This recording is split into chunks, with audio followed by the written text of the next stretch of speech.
This lecture is about the contextual text mining. Contextual text mining is related to multiple kinds of knowledge that we mine from text data. As I'm showing here, it's related to topic mining because it can make topics associated with context, like time or location. And similarly, it can make opinion mining more contextualized, making opinions connected to context.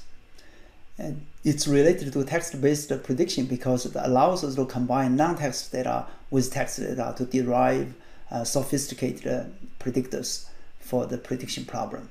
So more specifically, why are we interested in contextual text mining? Well, that's first because text often has rich context information, and this can include direct context such as metadata, and also indirect context. So the direct context can include metadata such as time, location, authors, and source of the text data. And they are almost always available to us. And indirect text context refers to additional data related to the metadata. So for example, from authors, we can further obtain additional context such as social network of the author or the author's age. And such information is not in general directly related to the text, yet through the authors we can connect them. There could be also other text data from the same source as this one, so the other text data can be connected with this text as well.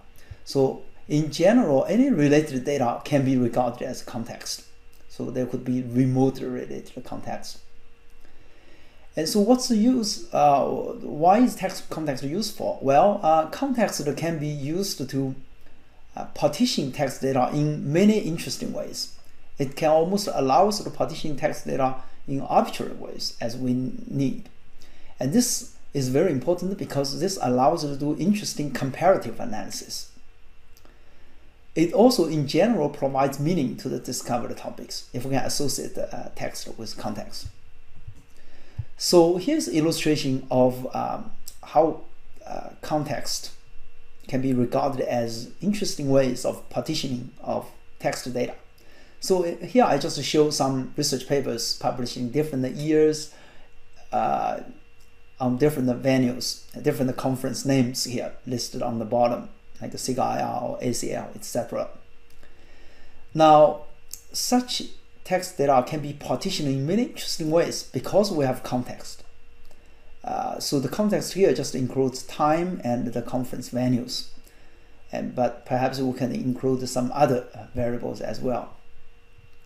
But let's see how we can partition the data in interesting ways. First, we can treat each paper as a separate unit. So in this case, a paper ID and each paper has its own context. It's independent. But we can also treat all the papers written in 1998 as one group. And this is only possible because of the availability of time. And we can partition data in this way. This would allow us to compare topics, for example, in different years. Similarly, we can partition the data based on the venues. We can get all the SIG-IR papers and compare those papers with the rest, or compare SIG-IR papers with KDD papers, with ACL papers.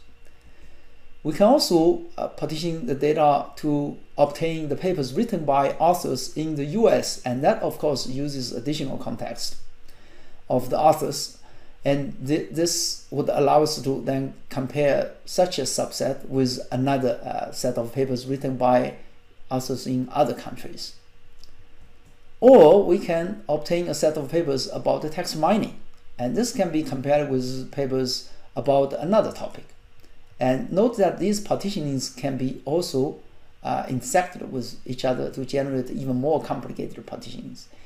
And so in general, this enables discovery of knowledge associated with different contexts as needed. And in particular, we can compare different contexts, and this often gives us a lot of useful knowledge. For example, comparing topics over time, we can see trends of topics. And comparing topics in different contexts can also reveal differences about the two contexts. So there are many interesting questions that require contextual text mining. Here I list some very specific ones. So for example, what topics have been gaining increasing attention recently in data mining research? Now, to answer this question, obviously we need to analyze text in the context of time, right? So time is the context in this case. Is there any difference in the responses of people in different regions to the event, to any event? So this is a very broad analysis question. In this case, of course, location is the context. What are the common research interests of two researchers? In this case, authors can be the context. Is there any difference in the research topics published by authors in the USA and those outside? Now, in this case, the context would include the authors and their affiliation and location. So this goes beyond just the author himself or herself. We need to look at the additional information connected to the author. Is there any difference in the opinions about the topic expressed on one social network and another? In this case, the social network of authors and the topic can be the context. Are there topics in news data that are correlated with sudden changes in stock prices? In this case, we can use a time series such as the stock prices as context. What issues mattered in the 2012 presidential campaign or presidential election? Now, in this case, time series again as context. So as you can see, the list can go on and on. Basically, contextual text mining can have many applications.